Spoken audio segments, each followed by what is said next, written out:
संपूर्ण महाभारत। श्री भीष्म प्रतिज्ञा भाग 2। शांतनु की रानी गंगा अपने इकलौते पुत्र देवव्रत को छोड़कर स्वर्ग सिधार चुकी थी। गंगा के वियोग में राजा दुखी रहा करते थे। उनका मन कहीं नहीं लगता था। एक दिन मन बहलाने के लिए वे घूमने निकले। टहलते टहलते यमुना के किनारे पहुंच गए। वहां उन्हें मछुआरे की कन्या सत्यवती दिखी। सत्यवती की रानी बनने के सभी गुण थे। राजा शांतनु उसे रानी बनाने भी चाहते थे, परंतु सत्यवती का पिता विवाह के लिए तैयार नहीं था। राजा इससे दुखी रहने लगा। देवव्रत को पिता का दुखी रहना सहन नहीं हुआ।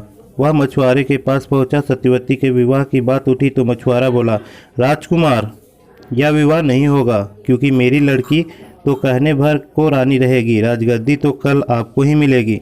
सत्यवती के बेटे की गद्दी नहीं मिल पाएगी। बालक देवव्रत गंभीर हो उठा। एक और पिता की चिंता, दूसरी ओर राज सिंहासन का मोह। क्षण भर में उसने निश्चय कर लिया कि और बोला, धीवर राज, मैं वचन देता हूँ कि राज सिंहासन पर कभी नहीं बैठूंगा। सत्यवती के बेटे ही राज करेंगे। सुनने वाले दंग रह गए, लेकिन मछुआरा बहुत चालाक था। तुरंत बोला, सो तो ठीक है राजकुमार, गद्दी तुम्हें नहीं चाहिए, लेकिन तुम्हारे बेटे तो राजा बन सकते हैं।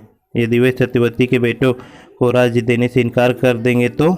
पितृभक्त राजकुमार देवव्रत का चेहरा तमतमा उठा। पल भर में ही वह वज्र निश्चय कर गर्जन किया, माँ गंगा की शपथ लेकर प्रतिज्ञा करता हूँ कि मैं विवाह ही नहीं करूँगा, जीवन भर ब्रह्मचारी रहूँगा। फिर मेरे बेटे कहाँ और राज्य के लिए झगड़ा कैसा? सुनने वाले सन्न रह गए। बालक देवव्रत की प्रतिज्ञा बड़ी भीष्म मतलब कि कठोर थी। तभी से देवव्रत का नाम क्या पड़ गया? भीष्म पड़ गया। तो यहाँ से हमको पता चलता है कि देवव्रत ही भीष्म पितामह हैं। राजा शांतनु का विवाह हो गया। सत्यवती रानी बनकर राजमहल में रहने लगे। सत्यवती के 2 बेटे हुए, चित्रांगद और विचित्रवीर्य, किंतु दोनों निसंतान ही मर गए। गद्दी सुनी हो गई। सत्यवती ने भीष्म से राजा सिंहासन पर बैठने के लिए आग्रह किया। भीष्म ने अपनी वज्र निश्चय दोहराया, सूर्य और चंद्रमा अपना स्थान छोड़ दें, किंतु मैं अपनी बात से नहीं टलूंगा। निराश सत्यवती ने अपने पहले पुत्र व्यास जी को याद किया। वे आ पहुँचे। सत्यवती ने उससे भी गद्दी संभालने के लिए कहा। इस पर व्यास जी बोले, माँ, मैं तो बचपन से ही दुनिया से दूर रहा हूँ, मुझे अभी झंझट में मत बांधो, लेकिन हाँ, मैं तुम्हारी चिंता अवश्य दूर कर दूंगा। व्यास जी की कृपा से विचित्रवीर्य की रानियों के 2 पुत्र हुए, धृतराष्ट्र और पांडु।